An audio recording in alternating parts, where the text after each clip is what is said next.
કે બદનામ કરવાનો પ્રયત્ન કોણ કરે છે? કારણ કે તમે જુઓ કે સતત ચર્ચાઓ, હવે ધારાસભ્ય તો અન્ય પણ છે, કેમ ઉમેશભાઈની ચર્ચા? ચર્ચા એની જ થાય કે જે કંઈક હોય. એટલે મેં તમને કીધું એમ કે અમુક લોકો રાજકીય નુકસાન કરવા માટે થઈને સુનિયોજિત આખું કાવતરું ઘડી રહ્યા છે. તમે વારંવાર જોયું હશે કે એક વિવાદ થયો હતો અમારા કોળી સમાજના યુવાનોનો કે ભાઈ 80 કરતાં વધારે યુવાનો વિછિયામાં પથ્થરમારો પોલીસ ઉપર કરીને 307 જેવી કલમો દાખલ કરીને ધરપકડ કરી આંદોલનો થયા, બરાબર. ત્યારે પણ મારું નામ ખૂબ ચર્ચામાં આવ્યું કે ઉમેશભાઈ આ સંમેલનમાં કેમ ન આવ્યા, ઉમેશભાઈ સંમેલનમાં હાજર નહોતા ત્યારે પણ કેમ સવાલ ન થયો. સંમેલનમાં અને આવ્યા. કોંગ્રેસના વિમલભાઈ ચુડાસમા પણ હાજર નહોતા. એટલે મારે તો એ એટલે પ્રશ્ન પણ હા, પૂછવો હતો, એનો જ હું જવાબ તમને કે આપું છું. કુંવરજીભાઈ સાથે કયા સંબંધો?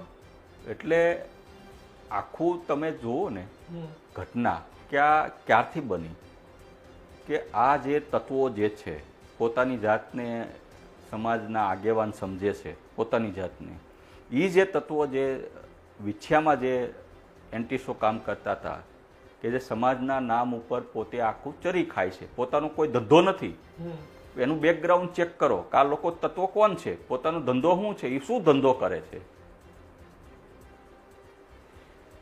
એના કેસો કયા છે. ઘણા બધા પોતાની જાતને એવા આગેવાન સમજે છે, દારૂના ધંધા સાથે પકડાયેલા છે, જમીનોનો કેસ સાથે પકડાયેલા છે. આ લોકો અસામાજિક તત્વો છે. એવા લોકો કોળી સમાજને ભરમાવી ખોટી દિશામાં લઈ જઈ, આંદોલનના માર્ગે લઈ જઈ, પોલીસ સાથે સીધો સંઘર્ષ કરાવો અને પછી એમ કે ફલાણા આગેવાન નથી આવતા, ફલાણા આગેવાન નથી આવતા, પથ્થરમારો એ લોકો કરે છે અને ભોગ કોળી સમાજના યુવાનોને બનાવે છે. કેટલા વિદ્યાર્થીઓ એવા હતા જે જીપીએસસી આઈપીએસની તૈયારી કરતા, સાહેબ 80માં, મારી પાસે ડેટા શું તમને આપીશ. તો એવા વિદ્યાર્થીઓને પણ 307 જેવી કલમમાં તમે નાખી દીધા તમારા રાજકીય હિત માટે. તો એમાં તો ઉમેશ મકવાણા નો જ સપોર્ટ કરે, કારણ કે વાંક તમારો છે. તમે ખોટું બોલીને તમે પબ્લિક ભેગી કરી, ખોટું બોલીને તમે સોશિયલ મીડિયામાં બોલીને કે ભાઈ પહેલાનો વરઘોડો કાઢે છે, આ કરે છે, પથ્થરમારાની શરૂઆત અમુક અસામાજિક તત્વોએ કરી, સામે પોલીસે કરી, બરાબર. એટલે કહેવાનું આખું સુનિયોજિત કાવતરું ઘડી અને પછી પાછું તમે આખું આંદોલન ઊભું કરો છો સુનિયોજિત, અને પછી કોળી સમાજના જે સત્તામાં બેઠા હોય કે જે ધારાસભ્ય હોય કે મંત્રી હોય એને બદનામ કરવાનું તમે કાવતરું ઓછો છો, તો એવું તો અમે થોડા સહન કરી લેવાના છીએ. એટલે સમાજને તમારે કઈ દિશામાં લઈ જવો છે? સમાજને તમારે ગુનેગાર બનાવો છે કે આઈએસ બનાવો છે કે આઈપીએસ બનાવો છે?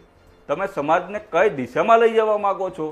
પેલો તો મુદ્દો એ છે. ઉમેશભાઈ, આ જયારે વિછાવડો મુદ્દો હતો, ગુજરાત તકે સતત ચલાવ્યો હતો, એ લોકોને જામીન મળી ગયા, બહાર આવ્યા, સંમેલન થયું. તમે જુઓ કે આમ આદમી પાર્ટીના કાર્યકર્તાઓ, આમ આદમી પાર્ટીના મોટા નેતાઓ હતા, કોંગ્રેસના મોટા નેતાઓ હતા, પણ કોંગ્રેસના ધારાસભ્યો નહોતા. આપણે કોઈ આમ આદમી પાર્ટીને એકને નહીં કહેતા.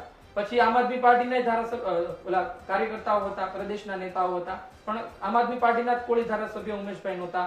એટલે સવાલ એ થવા લાગ્યો કે એ બધી વસ્તુ તો બરોબર છે, પણ કુંવરજીભાઈના સંબંધો કોળી ધારાસભ્યોમાં એટલા સ્ટ્રોંગ છે કે કોઈ ના આવ્યું. એ બાબતે શું કહેશો તમે?